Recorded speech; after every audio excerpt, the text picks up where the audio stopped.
reports that members of the Uzbek State Security Services (SNB) were conspiring to assassinate reformist President Shavkat Mirziyoyev have surfaced on the opposition People's Movement of Uzbekistan website. Uzbekistan has been continuously hitting the headlines recently, and the reports come amid a flood of positive news from the Central Asian country.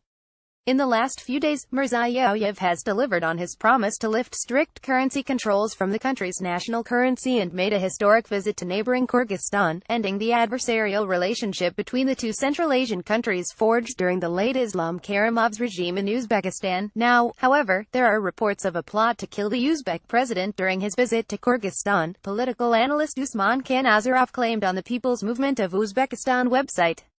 Regional media describe Kanazarov as a well-known Uzbek expert. According to the allegations, an active member of the Islamic State was meant to carry out a terrorist act during state events. This plan, Kanazarov said, was organized by SNB generals during the second half of August. The plot failed to come to fruition as the IS member was supposedly arrested by the Kyrgyz State Security Services (GKNB) on September 2. The claims should be taken with a bucket full of salt, however, as the country is no stranger to unfounded rumors such as the now disproven claims from late 2016 that Karimov's disgraced daughter had been killed. Yet assuming that there's a grain of truth to these accusations, why would the SNB scheme to assassinate Mirziyoyev? Game of Uzbek Thrones. The only known strong link between Mirziyoyev and SNB is the SNB head, Rustam Inoyatov. While a year ago Mirziyoyev became the successor to autocrat Karimov, his role was not so unlimited in power given his dependence on the other members of the unofficial ruling team.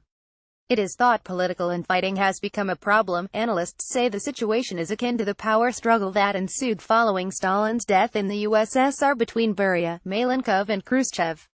Inoyatov and former finance minister Rustam Azimov were reportedly seen as the other two members of the ruling Uzbek triumvirate. These views were partially proven when Mirziyoyev sidelined Azimov from the ruling triumvirate, and the president is now believed to be moving to consolidate his power. Moreover, on June 1 the publication of the contents of a leaked tape featuring Mirziyoyev confirmed that Azimov was under pressure.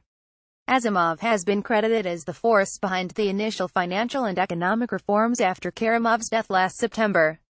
These include the return of the European Bank of Reconstruction and Development (EBRD) to Uzbekistan. The departure of Azimov left Mirziyoyev with Inoyatov, who is widely known as the kingmaker. Inoyatov has reportedly been opposed to some policy changes which Mirziyoyev has been minded to greenlight, such as a plan to switch the embattled Uzbek currency over to a floating exchange rate regime. The security chief's conservative influence, nonetheless, has not impacted on the currency reforms launched in the country on September 6. Another piece of information lending credence to the allegations is that Mirziyoyev reshuffled senior security officials on September 4, sacking Defense Minister Kobul Berdiev, leaving Inoyatov as the only holdover security official from Karimov's era. Mirziyoyev replaced Berdiev with an ally Abdusalam Azizov as part of an ongoing process undertaken by the new president to replace Karimov's appointees with his own loyal allies. Berdiev had served as Uzbekistan's defense minister since 2008. Taking into consideration Inoyatov's insistence on maintaining the currency regime, which has long fed the now abolished black market, which in turn was always rumored to be under the control of the SNB, the firings of security chiefs could possibly be part of an ongoing power struggle. That would make Kanazarov's assassination conspiracy allegations at least somewhat grounded in truth. Moreover, Kanazarov, in a separate article, published on September 11, accused the SNB of trying to sabotage Uzbekistan Airlines planes in order to threaten and dissuade Mirziyoyev from removing an SNB stooge Valery Tyan as the head of the company. The article also indirectly blamed Inoyatov of being involved in these efforts.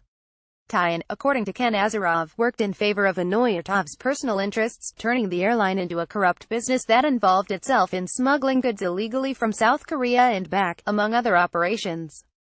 Potentially adding some fuel to the fire of crumbling private interests, Mirziyoyev has shown a commitment to freeing political dissidents imprisoned by Karimov.